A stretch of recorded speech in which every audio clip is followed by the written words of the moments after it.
So, there I was, just another regular Joe, or so everyone thought. My name? Well, let's just say you can call me Sam. I was the kind of guy you'd pass by on the street without a second glance. But little did folks know, I had a knack for solving puzzles that had the cops scratching their heads. It was a hot summer night, the kind where the air feels thick enough to slice. I was at my favorite diner, Benny's, nursing a cup of joe, when my phone buzzed.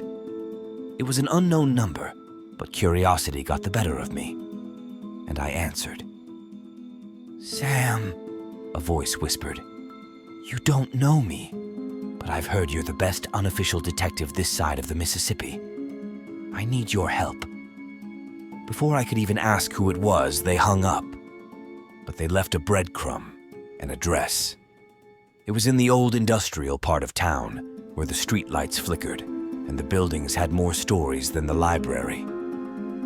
I hopped into my beat-up car and drove to the spot. The place was as quiet as a graveyard, and the only thing moving was the tumbleweed.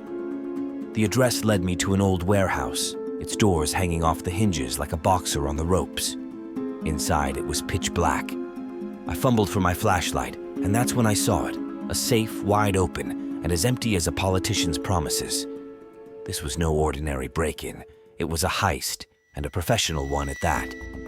The cops were already on the scene, their blue lights painting the walls. I slipped in unnoticed, blending in like a chameleon. That's when I saw her, Detective Linda. She was as sharp as a tack and twice as pointy.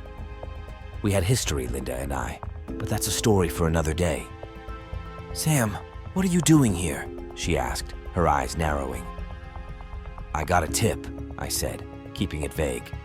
"Looks like you've got a real head-scratcher here." She sighed. "The only thing we know is that the thieves took off with a fortune in diamonds. No fingerprints, no witnesses, nothing.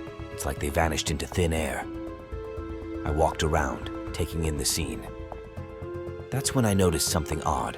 A playing card, the ace of spades, lying on the ground. It was a calling card, all right, but from who? The plot thickened like gravy on Thanksgiving.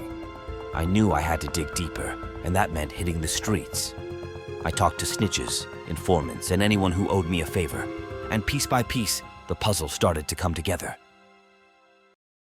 Turns out there was a new player in town, a master thief known only as the Magician.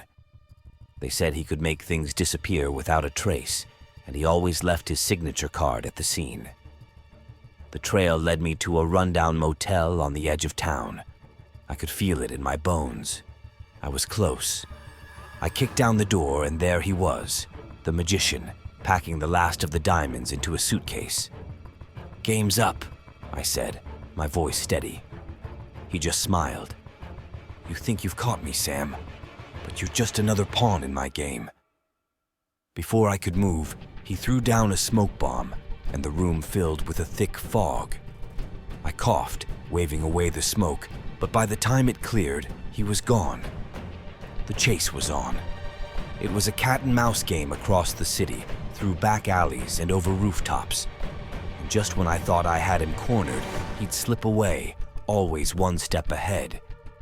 But I'm persistent, see? And finally, on the rooftop of the old opera house, I caught up to him. We stood there eye to eye, the city sprawled out below us. "You're good, Sam," he said, tipping his hat. "But not good enough." That's when he made his final mistake. He tried to leap to the next building, but I was quicker.